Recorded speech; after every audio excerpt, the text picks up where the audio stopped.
Gracias por acompañarnos. Estamos en la presentación del libro de la doctora Sonia Steinfeld titulado, ¿verdad?, Nacionalismo según Honorio Bustos Domecq y Benito Suárez Lynch. Antes de dar la palabra a quienes van a hablarnos un poco de lo que hay en este libro, incluida la autora, pensamos que era buena idea hacer una lectura de alguno de estos cuentos, y bueno, se van a leer unos fragmentos y luego tendrá la palabra uno de los ponentes. El cuento seleccionado es Las 12 figuras del mundo y inicia de la siguiente forma: el Capricornio, el Acuario, los peces, el carnero, el toro, pensaba Aquiles Molinari, dormido. Después tuvo un momento de incertidumbre, vio la balanza, el escorpión, comprendió que se había equivocado, se despertó temblando. El sol le había calentado la cara. En la mesa de luz, encima del almanaque Bristol y de algunos números de la fija, el reloj despertador, tic-tac, marcaba las 10 menos 20. Siempre repitiendo los signos, Molinari se levantó, miró por la ventana. En la esquina estaba escondido el desconocido. Sonrió asustadamente, se fue a los fondos, volvió con la máquina de afeitar, la brocha, los restos del jabón amarillo y una taza de agua hirviendo. Abrió de par en par la ventana con enfática serenidad, miró al desconocido y lentamente se afeitó silbando el tango naipe marcado. 10 minutos después estaba en la calle, con el traje marrón cuyas últimas 2 mensualidades aún las debía a las grandes sastrerías inglesas Rabat. Fue hasta la esquina. El desconocido bruscamente se interesó en un extracto de la lotería. Molinari, habituado ya a esos monótonos disimulos, se dirigió a la esquina de Humberto I. El ómnibus llegó enseguida. Molinari subió. Para facilitar el trabajo a su perseguidor, ocupó uno de los asientos de adelante. A las 2 o 3 cuadras se dio vuelta. El desconocido, fácilmente reconocible por sus anteojos negros, leía el diario. Antes de llegar al centro, el ómnibus estaba completo. Molinari hubiera podido bajar sin que el desconocido lo notara, pero su plan era mejor. Siguió hasta la cervecería Palermo. Después, sin darse vuelta, dobló hacia el norte. Siguió el paredón de la penitenciaría, entró en los jardines.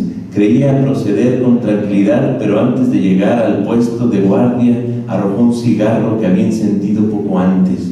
Tuvo un diálogo nada memorable con un empleado en mangas de camisa. Un guardacárceles lo acompañó hasta la celda 273. Hace 14 años, el carnicero Agustín R. Bonorino, que había asistido al corso de Belgrano, disfrazado de cocoliche, recibió un mortal botellazo en la sien. Nadie ignoraba que la botella del Bills que lo derribó había sido esgrimada por uno de los muchachos de la barra de Pata Santa. Pero como Pata Santa era un precioso elemento electoral, la policía resolvió que el culpable era Isidro Parodi, de quien algunos afirmaban que era ácrata, queriendo decir que era espiritista. En realidad, Isidro Parodi no era ninguna de las dos cosas. Era dueño de una barbería en el barrio sur y había cometido la imprudencia de alquilar una pieza a un escribiente de la comisaría 8 que ya le debía 1 año. Esa conjunción de circunstancias adversas selló la suerte de Parodi. Las declaraciones de los testigos, que pertenecían todos a la barra Pata Santa, fueron unánimes. El juez lo condenó a 21 años de reclusión. La vida sedentaria había influido en el juez y el homicida de 1919. Hoy era un hombre cuarentón, sentencioso, obeso, con la cabeza afeitada y ojos singularmente sabios. Esos ojos ahora miraban al joven Molinari. ¿Qué se le ofrece, amigo? Su voz no era excesivamente cordial, pero Molinari sabía que las visitas no le desagradaban. Además, la posible reacción de Parodi le importaba menos que la necesidad de encontrar un confidente y un consejero. Lento y eficaz, el viejo Parodi cebaba un mate en un jarro celeste. Se lo ofreció a Molinari. Aunque muy impaciente por explicar la aventura irrevocable que había trastornado su vida, sabía que era inútil querer apresurar a Isidro Parodi. Con una tranquilidad que lo asombró, inició un diálogo trivial sobre las carreras que son pura trampa y que nadie sabe quién va a ganar. Don Isidro no le hizo caso, volvió a su rencor predilecto, se despachó con los italianos que se habían metido en todas partes, no respetando tan siquiera la penitenciaría nacional. Ahora está llena de extranjeros, de antecedentes de los más dudosos, y nadie sabe de dónde vienen. Molinari, fácilmente nacionalista, colaboró en esas quejas y dijo que él ya estaba harto de italianos y rusos, sin contar los capitalistas ingleses que habían llenado el país de ferrocarriles y frigoríficos. Ayer nomás entró en la gran pizzería Los Hinchas y lo primero que vio fue un italiano. ¿Es un italiano o una italiana lo cual lo tiene mal?, preguntó. Ni un italiano ni una italiana, dijo sencillamente Molinari. Don Isidro, he matado a un hombre. Dicen que yo también maté a uno y sin embargo aquí me tienen. No se ponga nervioso, el asunto ese de los drusos es complicado, pero si no lo tiene entre ojos algún escribiente de la A8, tal vez pueda salvar el juego. Molinari lo miró atónito. Luego recordó que su nombre había sido vinculado al misterio de la quinta de Abenjaldún por un diario inescrupuloso, muy distinto, por cierto, del dinámico diario de Cordone, donde él hacía los deportes elegantes y el fútbol. Recordó que Parodi mantenía su actividad espiritual y, gracias a su viveza y a la generosidad, distracción del subcomisario Grondona, sometía a lúcido examen los diarios de la tarde. En efecto, don Isidro no ignoraba la reciente desaparición de Abenjaldún. Sin embargo, le pidió a Molinari que le contara los hechos, pero que no hablara tan rápido, porque él ya estaba medio duro de oído. Molinari, entonces, casi tranquilo, narró la historia. Ahora cedemos la palabra a la doctora Berenice Romano Hurtado. Ya ustedes la conocen, es de casa, y así nada más vámonos con sus palabras. Muchas gracias. Bueno, gracias a ustedes también por su presencia. Esta presentación la titulé Juego y escritura como una relación de juego de significantes. Me parece un acierto que el título del libro que hoy presentamos sea Verdad y Nacionalismo según Honorio Bustos Domecq y Benito Suárez Lynch, en lugar de, como quizá podría haber sido, Verdad y Nacionalismo en 6 problemas para don Isidro Parodi y un modelo para la muerte. Porque en el segundo caso se estaría aludiendo directamente a obras con un tema y no al juego de distintos planos ficcionales que las contiene y que desde luego da un tinte particular a los ideologemas de nacionalismo y verdad, cuando desde el título se advierte que se definen según la concepción de autores ficticios. El texto que hoy nos reúne revisa de qué forma factores sociales o culturales se construyen dentro del discurso literario, pero sobre todo lo que hace es fracturar la diégesis de 2 historias para mostrar una configuración interna sostenida en la parodia y los efectos que esta estructura genera en conceptos ideológicos que se dirigen a configurar un nacionalismo criollo. Sonja Steinfeld subraya como uno de los elementos fundamentales en esta recreación de conciencia nacional al lenguaje que, nos dice la autora, supone continuamente dentro de los textos personajes que se encuentran entre una identidad y otra, entre disyuntivas ideológicas que desde luego afectan la verdad como concepto absoluto. De ahí que el lenguaje que muestra el juego entre distintos opuestos sea en el cual recae no solo la organización discursiva, sino la estructura paródica que pone en tela de juicio desde el género, el policíaco, hasta la realidad misma de la historia. El libro está organizado, después de una introducción en torno a la verdad y el nacionalismo, en 2 partes. La primera explora el término de verdad de acuerdo con Honorio Bustos Domecq y Benito Suárez Lynch. La segunda parte se concentra en revisar el nacionalismo desde la perspectiva de estos personajes. La ironía como elemento organizador de la verdad de los personajes la vuelve múltiple y por lo tanto relativa, lo que, como señala la autora, ubica al lector en el umbral de paso de la realidad de la ficción, así como entre lo verdadero y lo inventado. Por otro lado, el nacionalismo, que se entiende como otra verdad relativa, se explora desde una deconstrucción que problematiza el significado. El juego resalta como forma que tanto organiza el discurso como lo caracteriza. Es decir, según nos explica la autora, el juego determina lo lúdico en la escritura y la relación entre el género policíaco y el lector. Se desata entonces un juego intelectual y un juego de lenguaje que conforma lo que el texto que presentamos denomina como la estética de la escritura y o del juego, que se desarrolla ampliamente en la segunda parte.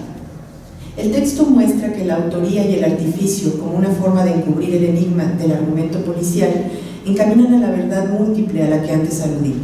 Esto lleva a que el orden al que se aspira llegar eventualmente quede ridiculizado por los personajes centrales. El enigma existe en la medida en que no hay verdad, por eso se prolonga la ausencia de verdad, se vuelve turbia y entrona al caos como elemento organizador del argumento. La perspectiva de interpretación de la autora se nutre además de una beta teórica que pone en diálogo a diversos autores. De este modo, se presenta como un texto que no solo muestra una aproximación con perspectiva original, sino como uno bien fundamentado sobre reflexiones sobre todo de índole filosófica y literaria. En este sentido, uno de estos teóricos es Paul Ricoeur, quien sirve de base para repensar el concepto de verdad, así como más adelante Jacques Derrida guiará en el camino de la escritura y el juego de los significantes. Así, Sonja Stenfield parte de los presupuestos de Ricoeur para señalar que la verdad no es, como se ha considerado, de la misma naturaleza que el orden matemático o que una razón pragmática, lo que pone de relieve en los textos de Domecq y Suárez Lynch lo incoherente de las acciones y los personajes, y muestra cómo, por medio de los estereotipos y las situaciones exageradas, cuestiona la idea de verdad y su supuesta cualidad moral, cuando en realidad, nos dice la autora, el hecho de estar tratando con una construcción, con un artificio, ya desestabiliza cualquier verdad. La ironía resquebraja esa verdad. La autora cita a Hodgson para decir que esta verdad de sumisión es también verdad de cuestionamiento. Stenfield subraya que la verdad se sostiene en distintos juegos de lenguaje que hacen de este el protagonista de la historia, cuando tradicionalmente en el género policial lo es la trama. En este caso, la proliferación verbal dispersa el sentido, lo que desemboca en fragmentos de verdad y por lo tanto en su relatividad. En este sentido, nos dice la autora, la construcción estética de los textos supera en importancia al esclarecimiento de la verdad. Señala, cito, la verdad de un modelo para la muerte se concreta en múltiples líneas narrativas. La del evento nacionalista de la noche del crimen, en forma de una cintita patriótica que se obtuvo cuando el desfile de los gauchos en el balneario, la de la aventura de Gervasio Montenegro con otro acontecimiento patriótico que es el maratón, entre otras. De lo anterior proviene que la verdad relacionada con el asesinato, entre tantas otras, pierde su prestigio y desciende a ser mero artificio en su arbitrariedad. Fin de cita. Todo esto supone esa verdad múltiple, resultado de signos contradictorios. Entre los diversos motivos de los textos, la autora destaca al estereotipo como el puente entre, dice ella, la verdad múltiple y el nacionalismo deconstruido. Esta deconstrucción quebranta los signos tradicionales y muestra la intención ética y estética que subyace en los textos. A esto dirige nuestro libro la segunda parte. En ella es fundamental el juego discursivo como forma en la construcción de la idea de nacionalismo, una idea que se pronuncia como repudio. Esta segunda parte se concentra en señalar la relación entre juego y escritura como una de juego de significantes. En este sentido, presenta a la escritura como ideología textual, particularmente al constructo ideológico del nacionalismo. Subraya que esta elaboración se crea a partir del lenguaje, tanto el que directa o indirectamente define al nacionalismo, como el que crea representaciones de él en las instituciones o en los personajes estereotipados, por ejemplo. En este sentido, nos dice la autora, los estereotipos circulan en un doble movimiento, primero en un desbordamiento lingüístico de las representaciones estereotipos consolidadas y cristalizadas, y posteriormente en la deconstrucción de los mismos, empleando precisamente esta estereotipación para lograrlo. Lo que Stenfield propone concretamente respecto del nacionalismo en los textos de Bustos Domecq y Benito Suárez Lynch es que la manera en que se construyen los elementos que conforman el nacionalismo, es decir, lenguaje, origen étnico, religión, cultura, historia, es sobre la configuración de una organización discursiva particular que se centra sobre todo en la ironía.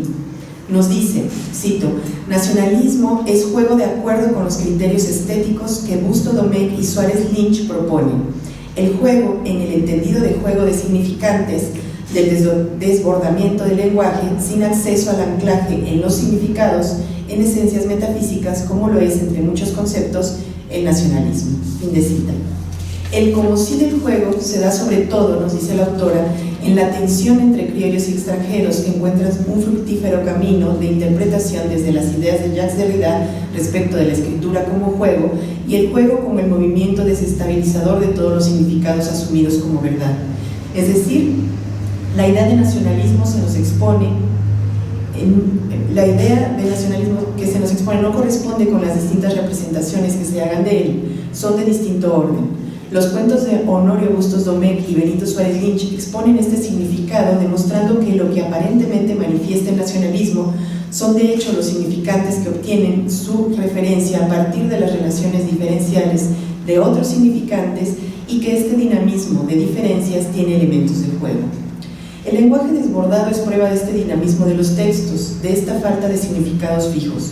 Supone una estructura hecha de significantes que es a la vez abierta y cerrada, donde el significado no tiene lugar sino como significante. De esta manera, se nos dice que el nacionalismo como signo cultural solo puede entenderse dentro de los textos como un juego de significantes que precisamente por no tomarse a sí mismo en serio, tratan el tema con toda seriedad.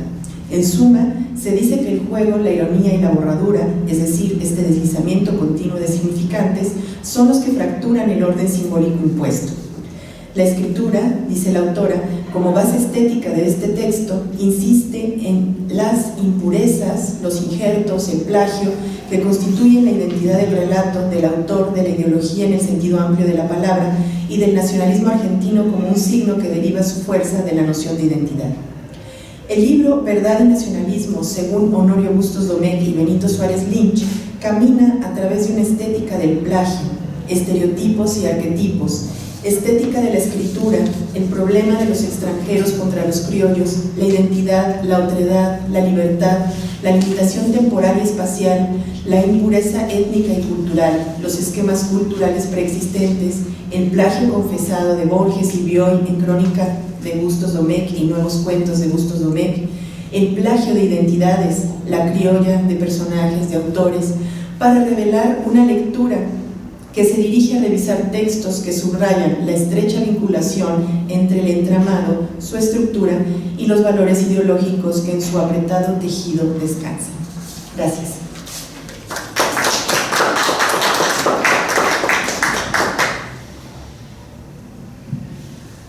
Bueno, muchas gracias, doctora. Como acabamos de escuchar, es un libro que abarca una multitud de aspectos y, bueno, el título quizá nos aleja a los posibles lectores curiosos, porque si hubiéramos puesto en este título las obras en colaboración de Jorge Luis Borges y Adolfo Bioy Casares, seguramente estaría ya en manos de más investigadores, pero la doctora Sonia decidió que este es un libro así para especialistas y que con el puro título de Bustos Domecq y Benito Suárez Lynch iba a captar a los lectores potenciales que se interesaran en esas obras.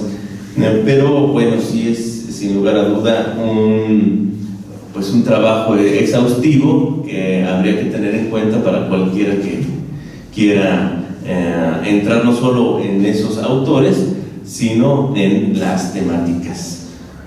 La segunda parte que cierra este cuento con el que iniciamos, y voy a dar lectura, ¿sí? ¿O ya no pasamos a eso? ¿Sí? A la semana, en la segunda parte cierra. A la semana, Molinari admitió que no podía postergar una segunda visita a la penitenciaría. Sin embargo, le molestaba encararse con Parodi, que había penetrado su presunción y su miserable credulidad. Un hombre moderno como él, haberse dejado embaucar por unos extranjeros fanáticos. Las apariciones del señor afable se hicieron más frecuentes y más siniestras. No solo hablaba de los sirio-libaneses, sino de los drusos del Líbano.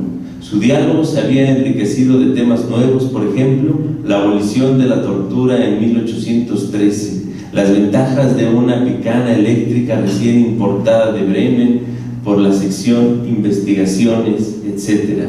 Una mañana de lluvia, Molinari tomó el ómnibus en la esquina de Humberto I. Cuando bajó en Palermo, bajó también el desconocido que había pasado de los anteojos a la barba rubia. Parodi, como siempre, lo recibió con cierta sequedad. Tuvo el tino de no aludir al misterio de Villa Mazzini. Habló tema habitual en él de lo que puede hacer el hombre que tiene un sólido conocimiento de la baraja. Evocó la memoria tutelar del lince Rivarola, que recibió un sillazo en un momento de extraer un segundo as de espadas de un dispositivo especial que tenía en la manga. Para complementar esa anécdota, extrajo de un cajón un mazo grasiento, lo hizo barajar por Molinari y le pidió que extendiera los naipes sobre la mesa con las figuras para abajo. Le dijo: amiguito, usted que es brujo le va a dar a este pobre anciano el 4 de copas. Molinari balbuceó: yo nunca he pretendido ser brujo, señor. Usted sabe que yo he cortado toda relación con esos fanáticos. Has cortado y has barajado. Dame enseguidita los 4 de copas. No tengas miedo, es la primera carta que vas a agarrar. Trémulo, Molinari extendió la mano, tomó una carta cualquiera y se la dio a Parodi. Este la miró y dijo: sos un tigre, ahora me vas a dar la sota de espadas. Molinari sacó otra carta y se la entregó. Ahora el 7 de bastos. Molinari le dio una carta. El ejercicio te ha cansado, yo sacaré por vos la última carta, que es el rey de copas. Tomó casi con negligencia una carta y la agregó a las 3 anteriores. Después le dijo a Molinari que las diera vuelta. Eran el rey de copas, el 7 de bastos, la sota de espadas y el 4 de copas. No abras tanto los ojos, dijo Parodi. Entre todos esos naipes iguales hay uno marcado. El primero que te pedí, pero no el primero que me diste. Te pedí el 4 de copas, me diste la sota de espadas. Te pedí la sota de espadas, me diste el 7 de bastos. Te pedí el 7 de bastos y me diste el rey de copas. Dije que estabas cansado y que yo mismo iba a sacar el 4 naipe, el rey de copas. Saqué el cuarto de copas que tiene estas pintitas negras. Abenjaldún hizo lo mismo. Te dijo que buscaras al druso número 1, vos le trajiste al número 2. Te dijo que trajeras al 2, vos trajiste el 3. Te dijo que trajeras el 3, vos trajiste el 4. Te dijo que iba a buscar el 4 y trajo el primero. El primero era Ibrahim, su amigo íntimo. Abenjaldún podía reconocerlo entre muchos. Esto les pasa a los que se meten con extranjeros. Vos mismo me dijiste que los drusos son una gente muy cerrada. Decías bien, y el más cerrado de todos era Abenjaldún, el decano de la colectividad. A los otros les bastaba desairar a un criollo. Él quiso tomarlo para risa. Te dijo que fueras un domingo y vos mismo me dijiste que el viernes era el día de sus misas, para que estuvieras nervioso. Te hizo 3 días a puro té y almanaque Bristol. Encima te hizo caminar no sé cuántas cuadras, te largó a una función de drusos ensabanados y, como si el miedo fuera poco para confundirte, inventó el asunto de las figuras del almanaque. El hombre estaba de bromas, todavía no había revisado, ni revisaría nunca, los libros de contabilidad de Isedín. De esos libros hablaban cuando vos entraste. Vos creíste que hablaban de novelitas y de versos. ¿Quién sabe qué manejo había hecho el tesorero? Lo cierto es que mató a Abenjaldún y quemó la casa para que nadie viera los libros. Se despidió de ustedes y les dio la mano, cosa que no hacía nunca, para que dieran por sentado que se había ido. Se escondió por ahí cerca, esperó que fueran los otros que ya estaban hartos de la broma, y cuando vos con la caña y la venda estabas buscando a Abenjaldún, volvió a la secretaría. Cuando volviste con el viejo, los dos se rieron de verte caminando como un cieguito. Saliste a buscar un segundo druso. Abenjaldún te siguió para que volvieras a encontrarlo y te hicieras 4 viajes a puro golpe, trayendo siempre la misma persona. El tesorero entonces le dio una puñalada en la espalda. Vos oíste su grito mientras volvías a la pieza, tanteando, y Sedín huyó, prendió fuego a los libros. Luego, para justificar que hubieran desaparecido los libros, prendió fuego a la casa.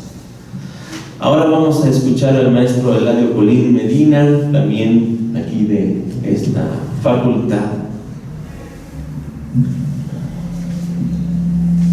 Hola.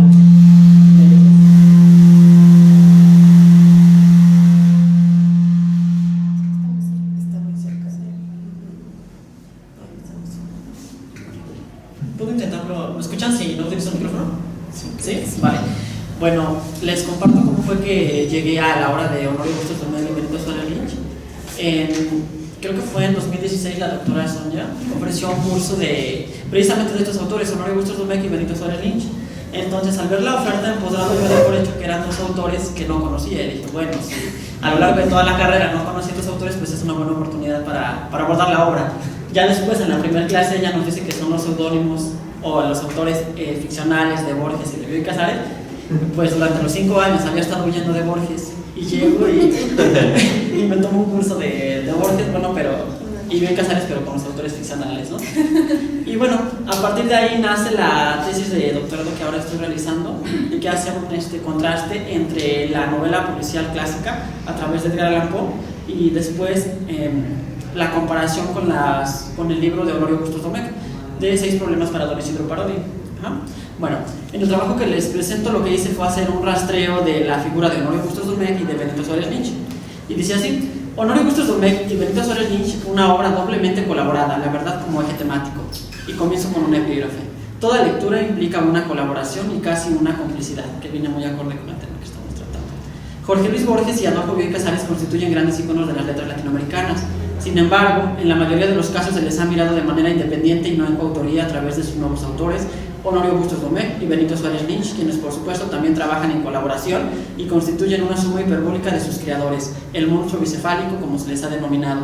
Constituyen un aporte valiosísimo para la literatura argentina. El trabajo en coautoría es abordado por Sonja Stanfield en Verdad y Nacionalismo según Honorio Bustos Domecq y Benito Suárez Lynch. El texto se publica por el Instituto de Investigaciones Filológicas de la UNAM en 2017 y surge como consecuencia de una estancia postdoctoral que realiza la autora en la universidad ya citada. Stanfield toma como ejes temáticos a la verdad y al nacionalismo. Para estudiarlo recurre a 2 textos fundamentales: 6 problemas para don Isidro Parodi, publicado en 1942, y Un modelo para la muerte, publicado en 1946, el primero bajo la firma de Honorio Bustos Domecq y el segundo bajo la de su discípulo, Benito Suárez Lynch. Pero ¿cómo es que nacen estos autores ficcionales?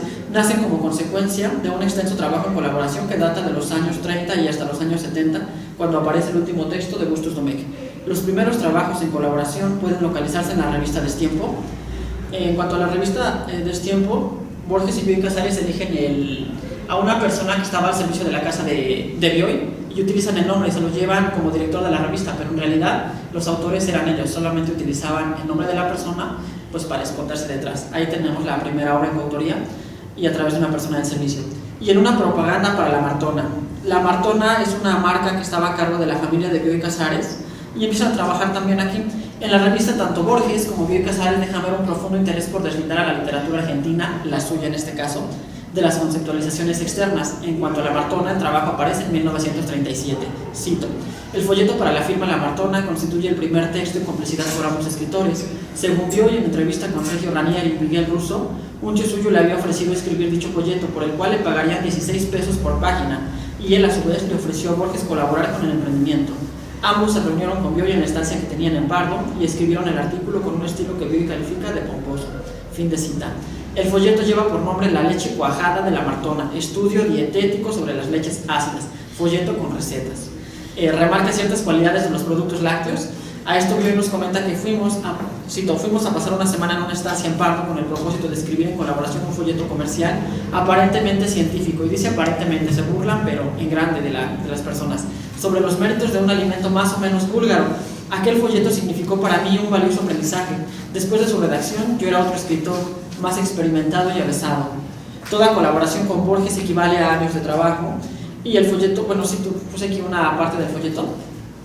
Cito: el arcano y la maravilla suelen estar a nuestro alrededor. La costumbre nos impide percibirlos, miramos sin ver, creemos que nada queda por ver y nos dirigimos hacia lo lejano, lo remoto, en busca de las esfinges y las maravillas. Sin embargo, el elixir de la vida, de los cuentos y de algunas débiles fallas de nuestra desesperanza es por todos conocido: la leche cuajada, el alimento de Matusalén. Ese es un fragmentito de la propaganda para la matona. Después, en 1942, aparece por primera vez el autor ficticio al que atribuyen sus obras. Se trata de Honorio Bustos Domecq, autor ficcional de 6 problemas para Don Isidro Parodi. Sonja Stanfield lo presenta en la introducción a su libro y lo hace a través de un texto proporcionado por la señorita Badoglio. En 6 problemas para Don Isidro Parodi aparece este personaje de la señorita Badoglio y nos da por primera vez estas referencias de Honorio, pero ya nos lo da a nivel ficcional, es decir, ya no a nivel externo. Cito: el doctor Honorio Bustos Domecq nació en la localidad de Pujato, por eso se llama Cuentos de Pujato, provincia de Santa Fe, en el año de 1893. Después de interesarse y de integrarse en estudios primarios, se trasladó con toda su familia a la Chicago, Argentina, a Buenos Aires. En 1907, las columnas de la prensa del Rosario acogían las primeras producciones de aquel modesto amigo de las musas, sin sospechar acaso su edad. De aquella época son las composiciones, y también son composiciones ficcionales, Vanitas, Los adelantos del progreso, La patria azul y blanca, A ella, Nocturnos. Ese mismo año, 1915, publicó Ciudadano, obra de vuelo sostenido, desgraciadamente, afectada por ciertos galicismos. Y vemos aquí un Honorio Bustos Domecq que va a tener una tendencia por lo argentino, no por lo extranjero. Por eso dice afectada por ciertos galicismos, imputables a la juventud del autor y a las pocas luces de la época. En 1919 lanza Fata Morgana, fina obrilla de circunstancias, cuyos cantos finales ya anuncian al vigoroso prosista de Hablemos con más propiedad, publicado en 1932, y de Entre libros y papeles, publicado en 1934. Entre sus libros citaremos El comercio eucarístico, órgano de la propaganda argentina, Vida y muerte de Don Chicho Grande, Ya sé leer, aprobada por la Inspección de Enseñanza de la Ciudad de Rosario, El aporte santafesino a los ejércitos de la independencia, Astros nuevos, Azorín, Gabriel Viró, Montempelli. Los cuentos policiales descubren una veta nueva del fecundo polígrafo. En ellos quiere combatir el frío intelectualismo que han subido a este género Conan Doyle y Ottolenghi. Y aquí nos aparecen 2 figuras: Conan Doyle como esta persona representante de la escuela policíaca pero inglesa, pero además lo equipara con Ottolenghi, que si hacemos un rastreo nos puede llevar directamente a la burla. Por una parte, Ottolenghi nos lo presenta como un autor que escribe novelas policíacas, pero por la otra, si lo rastreamos, es un chef. Entonces, pero lo equipara con la figura de Doyle, ¿no? Son los 2 grandes de la literatura argentina. Los cuentos de Pujato, como cariñosamente los llama el autor, no son la filigrana de un bizantino encerrado en el tonel de marfil, son la voz de un contemporáneo, tanto en los latidos humanos, y que derrama a vuelta pluma los raudales de su verdad. Fin de cita. Esta es la primera presentación que nos hace la señorita Badoglio en 6 problemas para Don Isidro Parodi. Las referencias que nos proporciona Sonja Stanfield son a nivel intratextual, pero si recurrimos al contexto notaremos que Honorio Bustos Domecq es fruto de la amistad entre Borges y Bioy Casares, que data de los inicios de los años 30. La colaboración entre ambos se sostiene a manera dispersa y más en proyectos que en producciones concretas hasta principios de los años 40. No obstante, puede observarse un afán lúdico y jocoso constante en estas imaginaciones. Es por ello que si el lector quiere entender el texto tendrá que echar un vistazo a los factores extraliterarios. Y ya vemos las biografías, los testimonios que nos proporcionan los autores e incluso la crítica social. 6 problemas para Don Isidro Parodi constituye una colección de 6 cuentos con temática policial, donde el recurso a lo central del propio género, según Borges y Bioy, se extrema al presentarse a un detective que está encarcelado y que resuelve todos los enigmas delictivos sin contacto alguno con la realidad material de los crímenes ni con conocer el hecho. Es decir, este nuevo detective no va como lo hace Dupin, como lo hace Sherlock Holmes, lo hace desde la cárcel y además está encerrado por un crimen que no cometió. Demuestra las verdades de todos, menos la suya. Las últimas obras de Bustos Domecq se publican de la siguiente manera. En 1945 se publican 2 fantasías memorables. En 1947 aparece La fiesta del monstruo. Este es un cuentito de Borges y de Bioy Casares, que siempre habían dicho que ellos se iban a abstener de hacer crítica social a través de la literatura, pero resulta que La fiesta del monstruo retoma continuamente a Bicho Feo, y Bicho Feo es Perón. Entonces, si habían dicho que iban a hacerse como un lado de la crítica política a través de la literatura, pues estarían recayendo aquí en este cuento. En 1950 ven la luz 2 narraciones cortas, El hijo de su amigo y De aporte positivo. Se publican en 1952 en Número y después en 1955 en Buenos Aires Literaria. Para 1967 aparecen las crónicas de Honorio Bustos Domecq. Contienen 20 ensayos sobre temas diversos relacionados con la crítica literaria. Pero bueno, al principio aparecen Honorio Bustos Domecq o Benito Suárez Lynch, y ya para esta época ya aparece la firma de Borges y Bioy Casares, o sea, ya se las atribuyen como propias. Para 1977 aparecen nuevos cuentos de Bustos Domecq. Podemos encontrarlo como Honorio o como Bustos, hacen referencia a lo mismo. De la producción referida, como bien lo hemos afirmado, Sonja Stanfield retoma los textos de 1942 y 1946, propone al lector acercarse desde las 2 categorías, la verdad y el nacionalismo. La verdad, toda vez que se hace referencia al género policial, y es gracias al enigma verdad oculta que puede estructurarse toda la narración, y al nacionalismo, porque al tratarse de una literatura argentina y además de los años 40, las categorías de identidad manifestadas a través del lenguaje y de estereotipos resultan muy pertinentes. En la primera parte de Verdad y Nacionalismo, Sonia Stanfield plantea la verdad y la ironía como elementos determinantes de la obra de Honorio Bustos Domecq y de Benito Suárez Lynch. Para que el lector pueda identificar la ironía, necesitará conocer la verdad, haciendo énfasis aquí a la verdad como el canon policial clásico. Es decir, si sabemos cómo funciona eso, podemos detectar la parodia. En este caso resulta oportuno conocer las características principales de la novela policial clásica, representada tanto por la escuela norteamericana, en este caso por Edgar Allan Poe, como por la inglesa, que ya sería Conan Doyle o Agatha Christie. Y la tiene muy presente. En 6 problemas para Don Isidro Parodi aparece la burla desde el título. Es inevitable ver parodia y no pensar en parodia. Sin embargo, los autores reales se excusan negando esta categoría. La justifican afirmando que solo trataban de introducir el problema de un viejo criollo, es decir, un italiano, pero que está en Argentina, ¿no? Pero sabemos que la parodia está al por mayor. Si esto no fuera suficiente, Don Isidro Parodi es un expeluquero condenado a 20 años de prisión por un asesinato que no cometió. La víctima, el carnicero R. Bonorino, fue asesinado por uno de los muchachos de Pata Santa, como bien leía ahorita. El detective es víctima de las circunstancias y es oficialmente el delincuente, un delincuente que ayuda a descubrir a otros delincuentes. Por tanto, ese sujeto que es capaz de alcanzar la verdad no es capaz de alcanzar la suya. Entonces, con Poirot, Dupin, Holmes y Miss Marple de Agatha Christie solo comparten la intelectualidad. Así lo afirma Sonia Stanfield. La autoridad, la superioridad y la omnipotencia de Parodi puede observarse en 6 relatos problemas que constituyen el etos dominante del texto. Uno de los personajes de 6 problemas lo define de la siguiente manera, y cito: "He sabido que para arrancar el velo del enigma es usted una fiera", y hace referencia a Isidro Parodi. Y lo es, pero funciona en un modelo para la muerte, y ya aquí la autora nos dice que no, es imposible.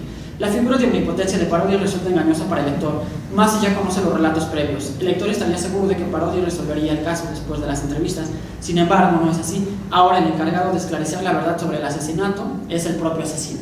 El propio asesino nos dice quién es el asesino. Parodi queda en ridículo, así Benito Suárez Lynch rompe con todos los esquemas del relato policial.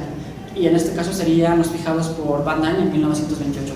Cito: "Isidro Parodi es en este sentido derrotado. No describe que el asesino de Lefanu es Ladislao Barreiro, sino que es el mismo Ladislao que se delata en la carta dirigida a Parodi, el disparate paródico del género policial".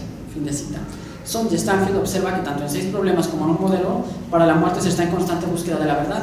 Un texto policial se enfrenta con el desorden provocado por el crimen y las desviaciones de la verdad. Sin embargo, el retorno al orden está garantizado. Ese es el ideal de la estructura policial. El relato policial clásico solo nos presenta fragmentos de verdad, alguna prueba, el cadáver o la identidad de la víctima. El encargado de contarnos qué ha pasado es el narrador. Estructura su discurso a partir de sus intenciones y puede ser de la manera más sencilla hasta la más compleja, como Bustos Domecq y Suárez Lynch.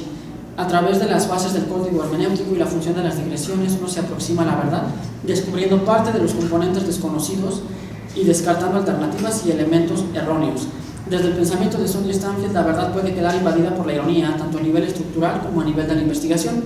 En el primer caso, como ya se ha planteado, encontramos el apellido del detective, el encarcelamiento del detective, el autor ficcional y estereotipos como el gaucho, el mafioso italiano, el judío Goliatkin y el compadrito, mientras que a nivel de la investigación la ironía se presenta porque se siguen las pautas del género policial clásico.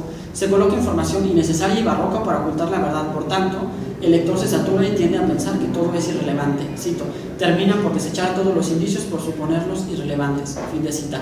Finalmente, la ironización de la figura del detective, un modelo para la muerte, muestra la investigación como un fracaso, cito a la autora, y encamina hasta las últimas consecuencias el autor de la verdad, manifestando el fracaso de cualquier investigación, por más verosímil que parezca, y al mismo tiempo, ostentando que la única posibilidad de acceder a la verdad es la confesión voluntaria de los asesinos, su buena fe. Fin de cita.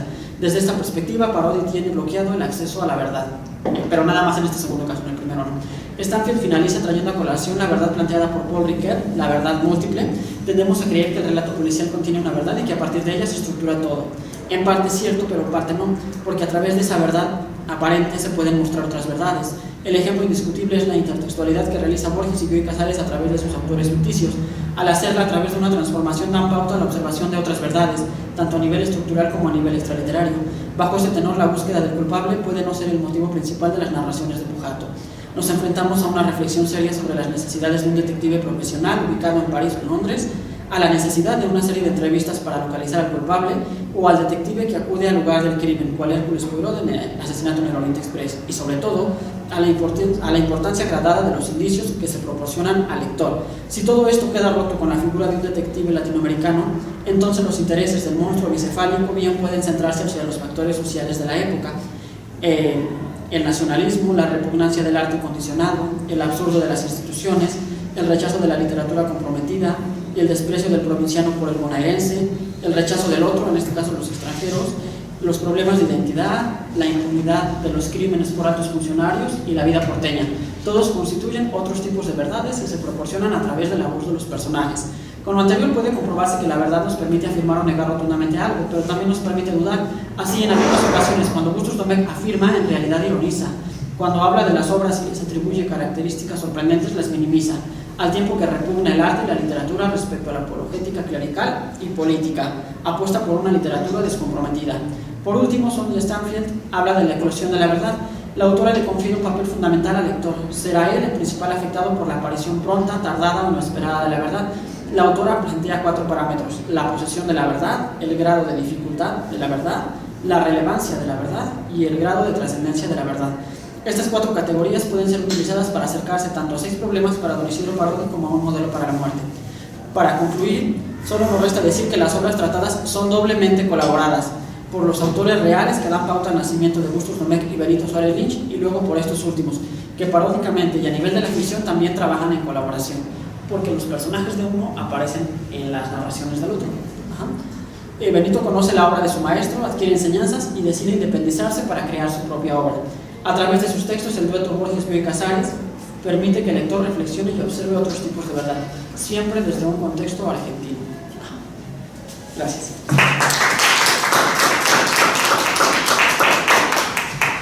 Muchas gracias, maestro Colín, con esta desmenuzada precisa, ¿verdad?, del libro.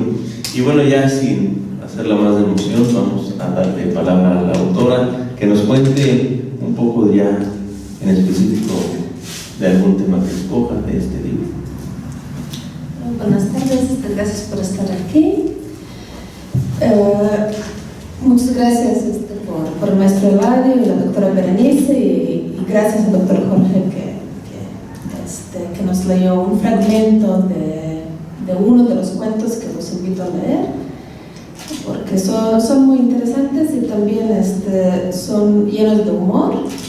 Y bueno, uno realmente se ríe mucho, aunque expone muchos, como dijo Eladio, como males de la sociedad, pero sí, uno también se puede divertir. Y aunque fueron escritos hace tantos años, pues todavía es humor que hoy en día es muy relevante.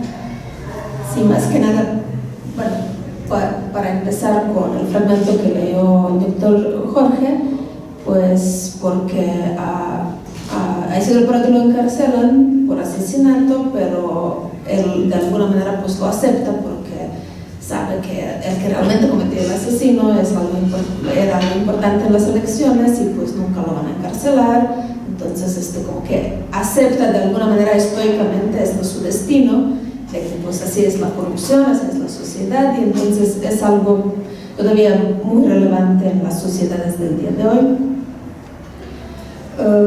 Y bueno, más que nada los quiero invitar a realmente leer los cuentos que comenté en este libro, y como dijo el doctor Jorge, y como mencionó maestro Eladio, que también titulé la materia, bueno, Bustos Domecq y Benito Suárez Lynch, que nadie los que no se acercaron pues no saben que está atrás Borges y Bioy Casares, que son muy famosos. Entonces, sí, realmente las personas que saben que estos autores en colaboración usan seudónimos, estos, y también hay otros seudónimos que ellos usan cuando publicaban en colaboración. Entonces, sí es como un poco trampa también, como ellos se querían como que ocultar atrás de estos seudónimos, que realmente no es para nada. Estos son apellidos de bisabuelos de un lado, otro lado, como que hicieron una combinación de los apellidos de sus bisabuelos, tanto en Bustos Domecq y Suárez Lynch. Entonces, pues más que nada ellos jugaban y también transmiten este juego en la temática y en cómo estructuran los cuentos y también en la figura de Isidro Parodi. Pues sí, más que nada, pues uno también pues puede participar en este juego. También estos aspectos de la parodia y la ironía pues también tienen mucho que ver con el juego, con lo lúdico. Y bueno, aquí tengo algunas palabras que escribí al respecto de la presentación del libro. Entonces, el humor que está en la superficie de estos textos y nos provoca, sin embargo, no es un humor ingenuo y vacío, sino es humor que contiene muchas capas de significados, dos de los cuales me parecieron centrales, que es la verdad del nacionalismo, que los compañeros comentaron, y exploro estos dos ejes en este libro. En pocas palabras, creo que la manera en la cual estos textos con temática policial funcionan es que lo policial es una fachada para una denuncia ante dos fenómenos, el social, el nacionalismo y el problema de la verdad como un problema metafísico. En cuanto a lo primero, pareciera que Borges y Bioy construyen los personajes de acuerdo con la famosa frase de Samuel Johnson, que dice: el patriotismo es el último refugio de los canallas, y de alguna manera pues los personajes que se definen patrióticos en estos cuentos pues realmente son unos canallas, así resulta. De tal forma, los patriotas de las dos obras que comenté del libro son siempre caracterizados como canallas, al margen de la ley, prófugos de la justicia, como en el caso de Un modelo para la muerte. Están unidos en algo que se denomina la Asociación Aborigenista Argentina, la cual por sus siglas alude a otros grupos y personajes que tienen esta AAA como siglas y que pues en el extratexto también existen. Aquí puse una nota de página a qué se refiere, que tiene que ver con la historia de la Argentina. Los lectores familiarizados con los eventos atroces de la segunda mitad del siglo XX en Argentina, la abreviatura AAA evoca la infame Alianza Anticomunista Argentina, también conocida como AAA. Por supuesto, esto no tiene nada que ver con la fecha cuando se escriben estos, pero por coincidencia resulta que este AAA es otro grupo de derecha, de extrema derecha peronista, que era responsable de las desapariciones y asesinatos de intelectuales, artistas y militantes o simpatizantes de la izquierda en la infame década de los años 70. Además, también a lo que probablemente Borges y Bioy Casares sí se refirieron era AAA, que eran tres familias argentinas como de oligarquía, que todos se apellidaban con A, Acevedo y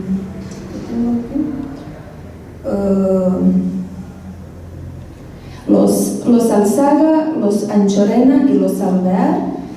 Ellos son conocidos en Argentina como los 3A porque controlaban una gran parte de la economía del siglo XIX y supuestamente descendían de los conquistadores españoles. Entonces se hace una alusión a estas tres familias oligarcas y de alguna manera pues se los ridiculiza como casi todo en estos cuentos.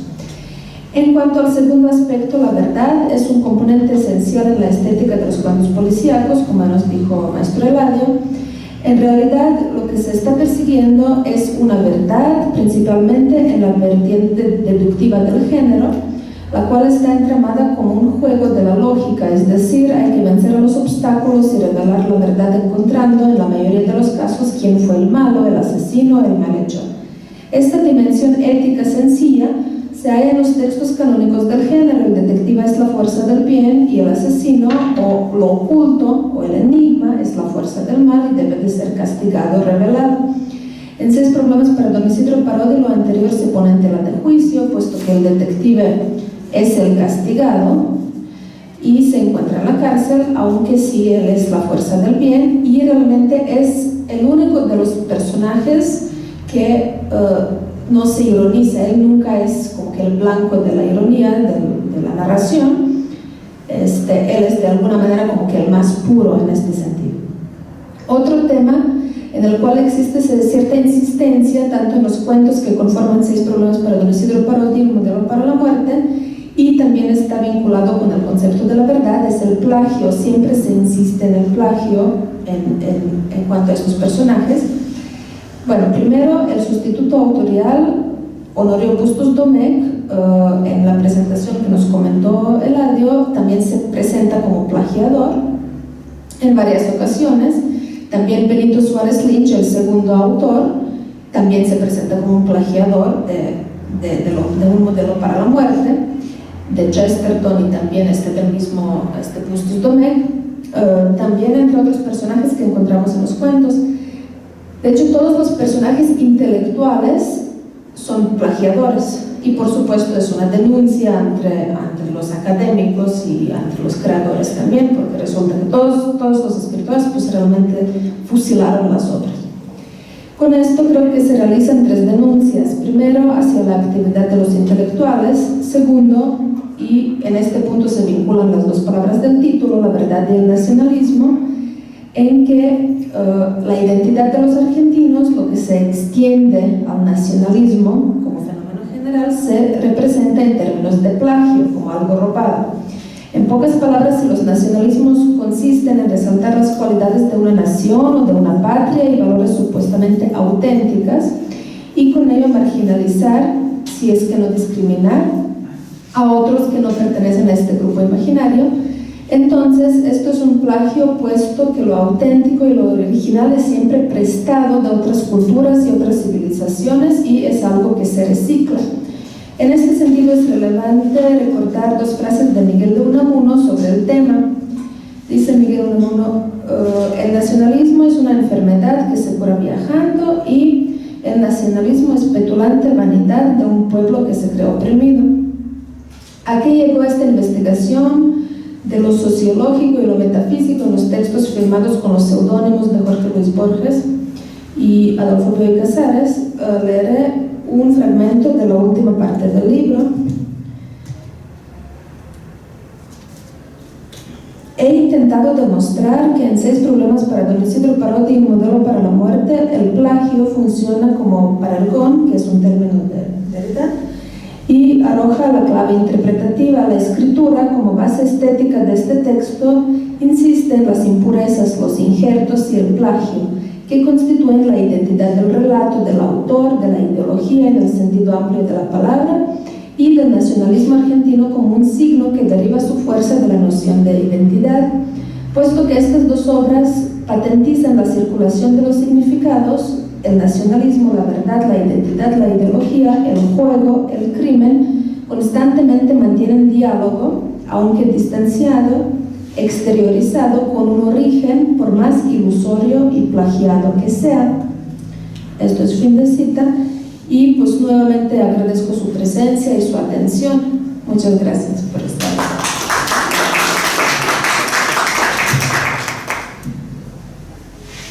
Bueno, finalmente nada más queda, a través de mi persona, otorgar las constancias respectivas a los participantes.